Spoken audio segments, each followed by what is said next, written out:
BCN news కి స్వాగతం. తిరుపతి జిల్లా గూడూరు పట్టణంలోని రాజావీధిలో వెలిసి ఉన్న శ్రీ ప్రసన్న వెంకటేశ్వర స్వామి దేవస్థానంలో వార్షిక బ్రహ్మోత్సవాలు వైభవంగా జరుగుతున్నాయి. ఉత్సవాల్లో భాగంగా స్వామి అమ్మవార్లకు విశేష పూజలు నిర్వహించారు. శ్రీదేవి భూదేవి సమేత స్వామివారు శేషవాహనంలో భక్తులకు దర్శనమిచ్చారు. అనంతరం పల్లకి సేవ, సహస్ర దీపాలంకరణ సేవ ఘనంగా నిర్వహించారు. శేషవాహనంలో పట్టణ పురవీధుల్లో స్వామివారి గ్రామోత్సవం వైభవంగా జరిగింది. భక్తులు స్వామి అమ్మవారిని దర్శించి తీర్థప్రసాదాలు స్వీకరించారు.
కలియుగ దైవం తిరుమల శ్రీ వెంకటేశ్వర స్వామి వారిని ఏపీ మాజీ ముఖ్యమంత్రి నల్లారి కిరణ్ కుమార్ రెడ్డి దర్శించుకున్నారు.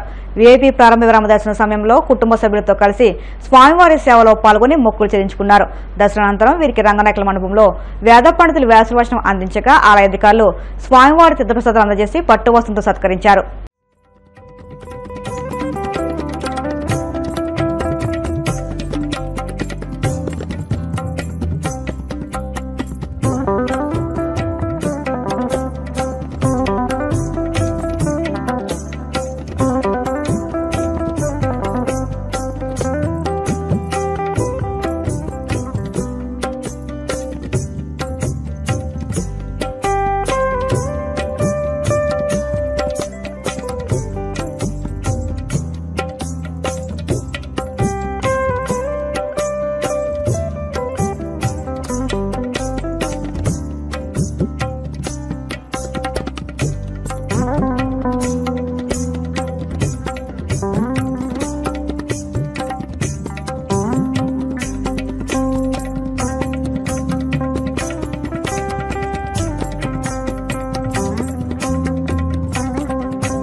తెలంగాణ బీజేపీ ఎమ్మెల్యే ఈటల రాజేందర్పై Congress party working president Jagga Reddy fire అయ్యారు. గతంలో పీసీసీ చీఫ్ గా చేసిన, ముఖ్యమంత్రిగా బాధ్యతలు స్వీకరించిన కాళేశ్వరం ప్రాజెక్టుపై రేవంత్ రెడ్డి ఒక్కటి విధానంతో ఉన్నారని తెలిపారు. జస్టిస్ పీసీ ఘోష్ కమిషన్ ఎదుట విచారణకు హాజరైన ఈటల రాజేందర్ కేసీఆర్ కు క్లీన్ చిట్ ఇచ్చారని పేర్కొన్నారు.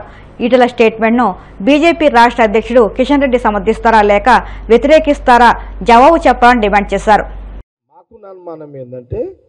ఒక BJP MP Etela Rajender garu KCR clean chit ఇచ్చినాక కూడా ఇంకా కిషన్ రెడ్డి గారి యొక్క కౌంటరు, బండి సంజయ్ గారి కౌంటర్ రాలేదు అంటే మాకు ఇదేదో అండర్స్టాండింగ్, ఇంటర్నల్ అండర్స్టాండింగ్ జరుగుతున్నట్టుగానే కాంగ్రెస్ పార్టీ, తెలంగాణ ప్రజలు ఈజీగా అర్థమవుతుంది. ఈరోజు Etela Rajender garu KCR clean chit ఇచ్చిందంటే బీజేపీ ఢిల్లీ డైరెక్షన్లో ఇచ్చినట్టుగానే మనం భావించాలి కాంగ్రెస్ పార్టీ. ఎందుకంటే ఒక బీజేపీ ఎంపీ ఒక కమిషన్ ముందు 10 సంవత్సరాలు మోడీ గారు, అమిత్ షా గారు అసలు ఇది ఏటీఎం కేసీఆర్ ఫ్యామిలీకి అని పదే మాట్లాడిన మోడీ గారి మాటలకు ఈరోజు ఈటల రాజేందర్ కమిషన్ ముందు యొక్క అభిప్రాయము తూట్లు పొడిచినట్టేనా? ఇది చాలా పెద్ద, అంటే ఈటల రాజేందర్ గారు ఏ ధైర్యంతో కమిషన్ ముందు కేసీఆర్కి క్లీన్ చిట్ ఇచ్చిండు. ఇది కిషన్ రెడ్డి గారి నుంచి మొదలుకుంటే ఢిల్లీ దాకా ప్రైమ్ మినిస్టర్ గారు తెలిసే ఈ స్టేట్మెంట్ ఇచ్చిండా కాంగ్రెస్ పార్టీ అనుమానం. మామూలు ఎంపీ అయినా, ఒక బీజేపీ సెంట్రల్ పార్టీ గవర్నమెంట్ ఉన్న ఎంపీ ఇప్పుడు ఏం చెప్తారు? ఇక కాళేశ్వరం మీద మీ అభిప్రాయం ఏంది? అంటే బీజేపీ స్టాండ్ అవినీతి జరగలేదు అని మీ స్టాండా? కాంగ్రెస్ పార్టీ అడుగుతున్నారు సూటిగా. కిషన్ రెడ్డి గారిని అడుగుతుంది స్టాండ్. మేము అడుగుతున్నాం ఒకటే, మీరు ఆయన ఈటల రాజేందర్ గారిని మాటలను సమర్థిస్తున్నారా, ఇది తప్పు అని ఖండన ఇస్తున్నారా? ఒకవేళ మీకు ఖండన వస్తే కాంగ్రెస్ పార్టీ కొంత మీకు ఆలోచన చేస్తాం. రాలేదు అని అంటే మీరు అండర్స్టాండింగ్లో ఇవన్నీ వ్యవహారం నడుస్తుందని తెలంగాణ ప్రజలు భావించాలి. కిషన్ రెడ్డి గారు ఇక నుంచి ఎవరు మీడియాకు ముందు పోయినా వాళ్ళ పార్టీ అధ్యక్షుడు పర్మిషన్ తీసుకొని పోవాలి, ఇన్ఫర్మేషన్ ఇచ్చి పోవాలని నేను మీడియాలో, ఎలక్ట్రానిక్ మీడియా, ప్రింట్ మీడియాలో నేను ప్రకటన చూసిన వారిది. ఎస్, మరి మీడియా ముందుకు వచ్చి మాట్లాడింది అంటే కిషన్ రెడ్డి గారికి చెప్పే మాట్లాడినట్టుగా అనుకోవాలా అనుకోవద్దా? ఇది కూడా కిషన్ రెడ్డి గారు క్లారిఫై చేయాలి. ఇది కూడా ఇంకో సందర్భంలో నేను కూడా చెప్తా. నేను కూడా అంతకుముందు లేదు అనుకున్న కాళేశ్వరం ప్రాజెక్టు, మల్లన్న సాగరు, నా సంగారెడ్డి చెరువుకి ఒక సంగారెడ్డి చెరువు సింగూరికి ఒక కాలువని డిజైన్లో పెట్టు నేను అప్పుడేదో టెంప్ట్ అయినా, ఇదేదో మంచి ప్రాజెక్ట్ అనుకున్నా కానీ మొన్న తెలిసింది నాకు అదంతా. అది సపరేట్ చెప్తారే నాయన, ఏదో కథ ఉన్నది దాంట్లో.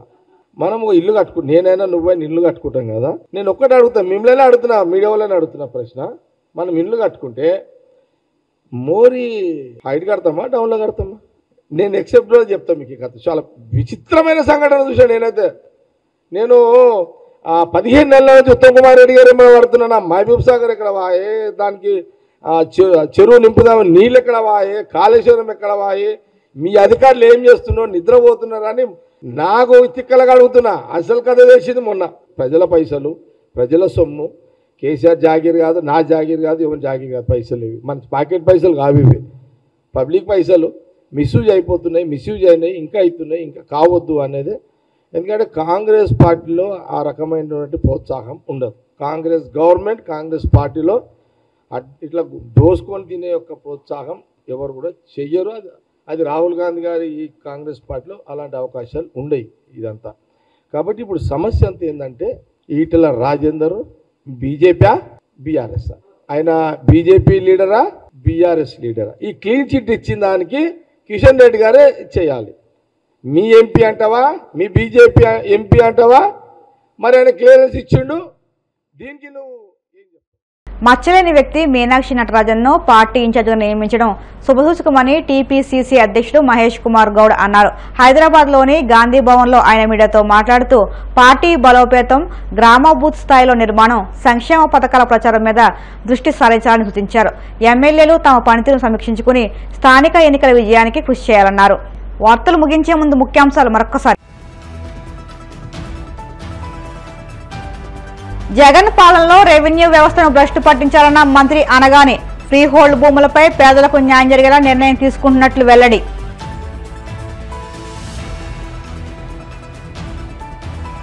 మారుతున్న విద్యా విధానంలో విదేశీ విద్యకు ప్రాధాన్యత. భీమవరంలో సహస్ర ఓవర్సీస్ ను ప్రారంభించిన ఎమ్మెల్యే అంజబాబు.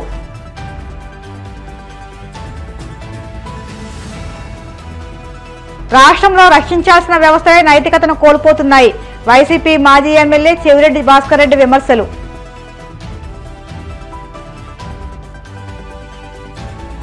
తిరుమల శ్రీవారిని దర్శించుకున్న ఏపీ మాజీ ముఖ్యమంత్రి నల్లారి కిరణ్ కుమార్ రెడ్డి. ఆలయ మర్యాదలతో స్వాగతం పలికిన అధికారులు. ఈ వార్తలు ఇంతటితో సమాప్తం. మరిన్ని వార్తల కోసం BCN digital YouTube channel, Facebook పేజీని ఫాలో అవ్వండి. అప్డేట్ వార్తల కోసం ప్లీజ్